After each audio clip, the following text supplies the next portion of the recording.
Okay. Welcome back to my channel.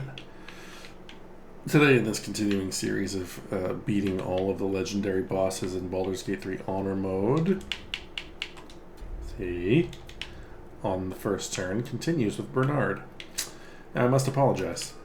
I'm level 6, and he's just level 5 construct. The difference between level 5 and 6, though, luckily, not so huge that this is going to make a difference. You can easily do this fight at level 5. You'll have a more difficult time below 5. 5's the big power spike, though, so the fact that I'm level 6 shouldn't make too much of a difference. Let's do a quick review of my party. I'm always tired. Here we got a level 6 sorcerer, about to hit level 7, actually. This fight might actually do it. No, 800 XP is too much. I don't think he's worth 800. Her clothes are not important other than the boots of Stormy Clamor, which apply reverberation upon a status application. Bare level gloves for a +1 to her spell attack rolls. So she's the Sork. She uses lightning charges, and she's a machine gunner, uses scorching rays and magic missiles and whatever else. Should be a full-fledged fire Sork come Act 2, but as we're currently still in Act 1, she's just a sorcerer with a machine gun focus. Has a hat of scorching ray, whatever it's called, circular blasting for an extra shot without a spell slot. Let's get her buffed up. I'm going to spend some spell slots that I don't need to give her more points. That is how sorcerers work. And of course, the goal here is to... that's probably way too many. The goal here is to beat Bernard on the first turn. Not necessarily his ads, but just him. He has 91 HP and shouldn't be too hard. The trouble with Mr. Bernard... Oh, sorry, I've got to review the party still. Jesus Christ, I'm so ADD. Carlax is Swords Bard, level 6. Pretty standard shooter. She's going to be using slashing flourishes with the Titan String Bow and the Club of Hill Giant Elixir. Club of Hill Giant Strength. She's not using Hill Giant Elixirs. Ritual Dagger for an extra plus D4 to hit. If I happen to use it. Oh, God. Having a toddler is tiring. Sorry. It's a Sunday and, she drains me. Hide armor +2 because whatever. Boots of Speed because she has no bonus action dash. And that helps. Gloves of Archery for some extra oomph. Caustic Band for some extra oomph. The ring, Guiding Light Ring because I don't think I have better rings available right now. So, whatever. And a Misty Step Amulet because moving your archer around in an in a pinch and an instant is often a good thing. Next we have a level 6 Way of the Hand open book. Again, super basic bitch. Nothing about this is complicated. Nothing about this is super optimized for this stage of the game. I just slapped a bunch of stuff on her that makes sense. Dealing more fire damage with your punches, for example. If the event that I use my, whatever it's called, Step of the Wind, bonus action dash, I get some momentum out of it. I get some wrath if people hit me. I get some momentum at the start of combat. It's because Lae'zel needs to be able to move around. She punches. She doesn't have the benefit of shooting from ranged, at least not very well. So she wants to get in people's faces, and that's why I've got a lot of the movement stuff on her. And a hunting shortbow because if she... It doesn't matter. I keep yawning. It doesn't matter. She rarely uses the bow. She even rarely uses the hunter mark. So whatever. Starian's a Gloomstalker Assassin 3/3. I explained it in my other videos, but I'll touch on it again. If you're wondering why I didn't beeline for Ranger 5 for extra attack, it's because Assassin at level 3 is broken. Like in a good way. It's just triggering surprise rounds and maximizing your hits with turning them into criticals on that first surprise round outweighs anything that extra attack gives you at this stage of the game. So yeah, 3 levels of Assassin first, followed by the Gloomstalker levels for the initiative bump and some other neat benefits as well. He's got standard fare on for that, Gloves of Power, because he's going to be doing stabbing mostly, but the occasional shooting. Gloves of Power are just fine. Shapeshifter's Boon Ring, because he has free access as a level 3 ranger to Disguise Self now, so if I wanted to make his checks better, I could. Smuggler's Ring. I'm using his my primary thief as well, so this is why he has this shit on. But I just don't have better rings right now, so these are fine. You can stay with these for a while. The key components here is that this gives him a free invisibility in case he needs it in a pinch. The Knife of the Mountain King is a +2 weapon that does some cool shit like reduce your crit. He has his Sister Dagger in the offhand for silencing purposes, which is great and highly underrated. If you're coming across a caster that you really want to shut the fuck up, that's how you do it. And dual hand crossbows, not as his primary weapon, but just in case he's out of movement and needs to exhaust some more of his actions. That's the party. The task is to do 91 damage to Bernard on, or by the end of, I should say, the first turn. He is resistant to all of these things, which makes him a little more challenging than some of the other first act bosses. Mainly the slashing, piercing, and bludgeoning.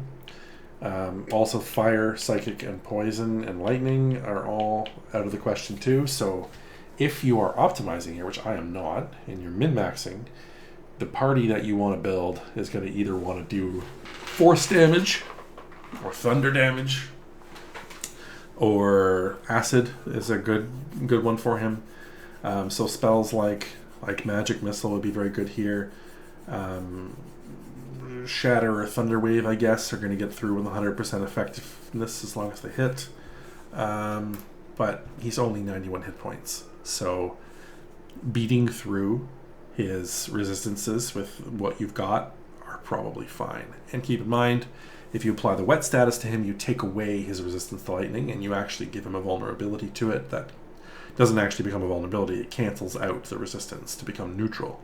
So he will just be normally susceptible to lightning damage if you want to go that route. You can also do cold too, just forgot that as a damage type. Anyway, so with that in mind, there's that.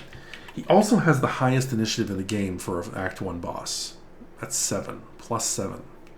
So we're talking about prep here. And he does deal a lot of damage too. That's another key component as well. Like, this guy can hit. It doesn't say on his examine page exactly how much he hits for, but his overcharge ability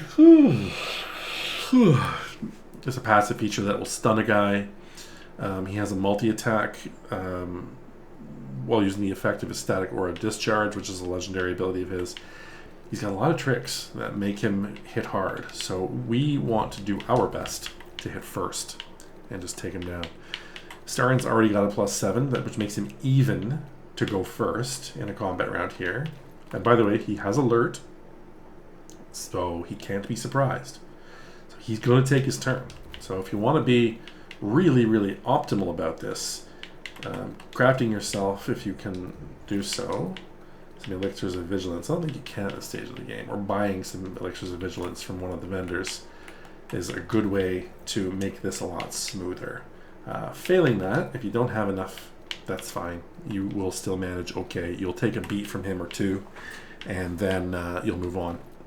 But the question is now, are we going to prepare? Are we going to do anything else? Or are we just going to take our lumps and our place in the turn order? I don't care. He can go first. He'll do some damage. He's got AoEs though, so just spread out. You're probably best to perch Karlach up on the ledge here, or up on a ledge, or over on that roof actually is probably the best way to go. To have the best vantage point to all the enemies. That is the least accessible as well. So like go all the way over here. Yeah, and then hide if you can. No, it won't let you. You're still in field of vision. Lae'zel can just stand right here. Astarion, who's going to be starting combat. Not that you get a surprise round, but he can be back here anyway. And there is still benefit in triggering a surprise round because all of his adds will be susceptible to it, and they will skip their turns. So there at least is that. So we will still do it. We just won't get it when it comes to Bernard. And my Sork can perch as well because she's doing ranged-ish damage with her spells. So she can just be up here. And with that, what we can do, now there is a bit of red there, a bit of field of vision. So I might have to trigger this surprise round with a shot to his back and not a stab, because I don't know if I can get close enough to stab. Okay. Alright, I think we're set. Not going to bother with potions. I should bother with elixirs, though, just to give Karlak a... We got him, we should use him. So... Am I going to haste as well? Nah. I think I'm going to do this. I'm going to do this using just resources that replenish on a short rest. Hopefully. Which means I'm not going to blow any spell slots on my caster. I'm just going to use Bardic Inspirations. Maybe I'll use some key punches, like Flurry of Blows. See how it goes. But I am going to give Karlak an offsetting oil. And maybe even Astarion too. No, that's fine. Okay, so we'll pass the environment's turn, just to get everyone fresh. Great. So now Karlak gets her bonus action back that she just spent applying that oil. And the Astarion is now free to commence kicking ass. See, like, I might ruin the surprise by doing that, so let's just shoot him in the back. Or shoot one of his teammates in the back. Yeah.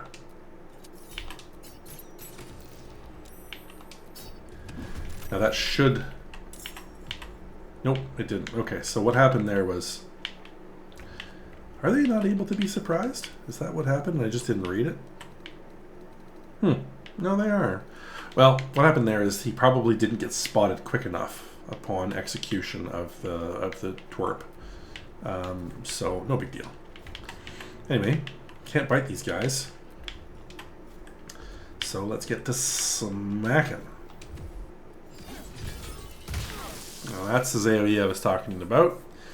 Does a fair bit of damage, as you can see, so it's good that we didn't entirely suffer ill effects. 3 of us did, though, because we're all in the vicinity.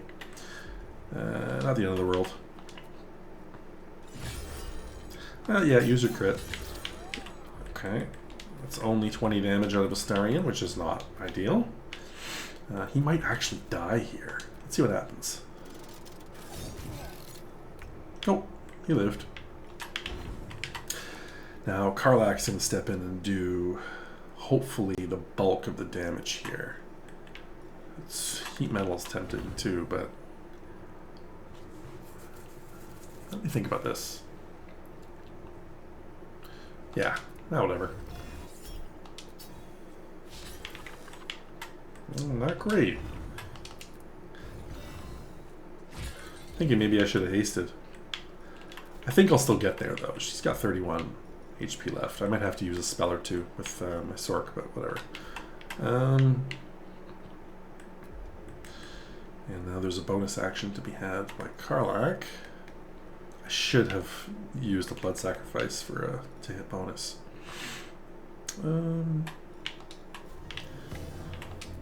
I'll inspire Lae'zel. It's rare to see a swords bard do that, but in this case I'd rather give her a little bit of a bump just to get the job done. So this once again is going to not be great, but let's do it. She deals a bit more because she's got her holy, whatever it's called, manifestation of soul. Yeah. Let's do a stunning strike. And 10 more damage. Flurry of Blows topple should do it. And there you have it, folks. Bernard dead on turn 1. Very sloppily. Could have done that a lot better. And now I have little Miss Thang. This is what her name is. I'm not being sexist. Left. And I said I was only going to use short rest resources to win this fight, so let's just cantrip some people. It don't matter. We'll be fine. Astarion might bite it, though.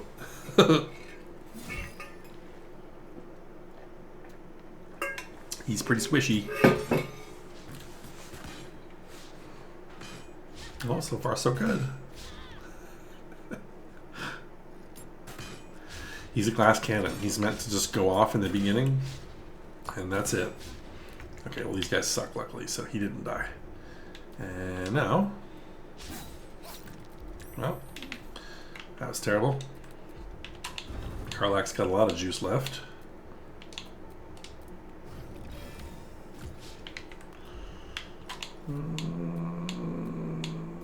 Yeah, just finish this guy off. And you can go here. And Blazel, you can get in there and start beating ass. Miss. And use a flurry of blows. She sucks. Do I care? No. Just hit me. It's fine. Do your 3.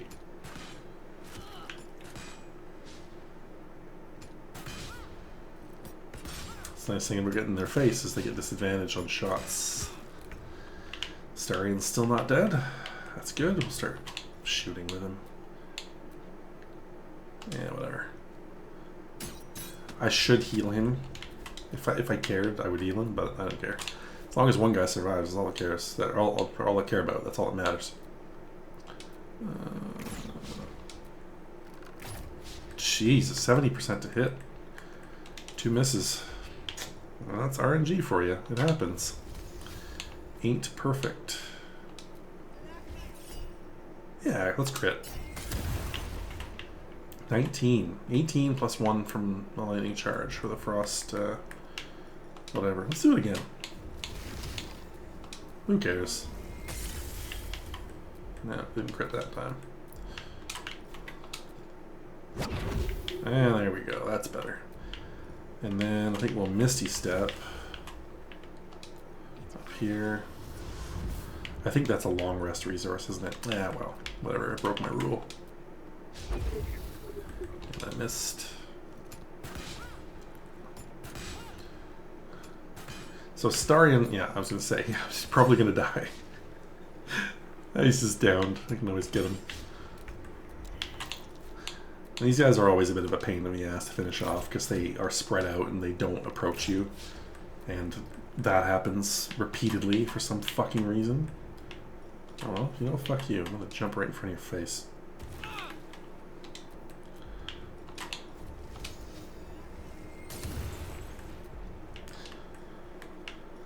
Maybe I'll just use an actual spell here just to finish this off. This video is already going to be long enough. There we go.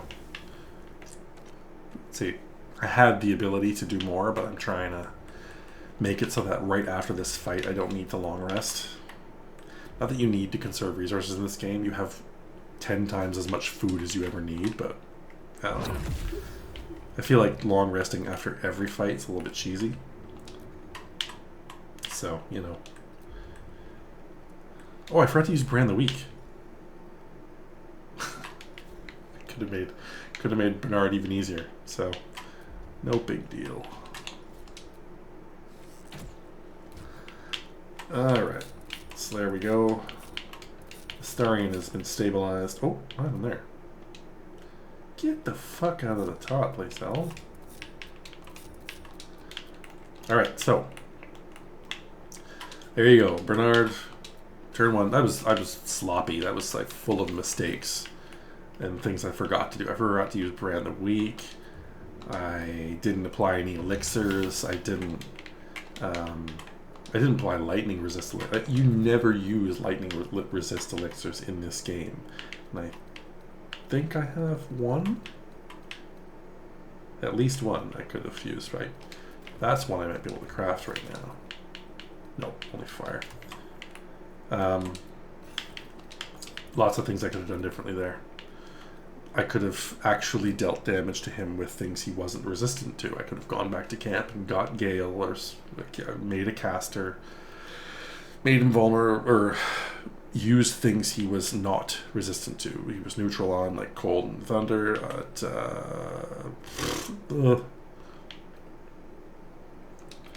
I'm lazy. And that's basically it. Just proof of concept, that's all this is. The bare minimum is to eliminate the boss on or before the end of the first turn by any means necessary. There is just one of many ways that you can do it. Not much more to say. Anyway, stay tuned for other Baldur's Gate 3 videos and whatever else the hell else I feel like talking about. I'm being very lazy about these. I'm not editing. This is just like stream style, broadcast style videos with a fucking shitty thumbnail that I put together in all of 37 seconds. So that's it, dog. I guess I'll continue on, and when I get to the next legendary boss, you'll see me again. Bye.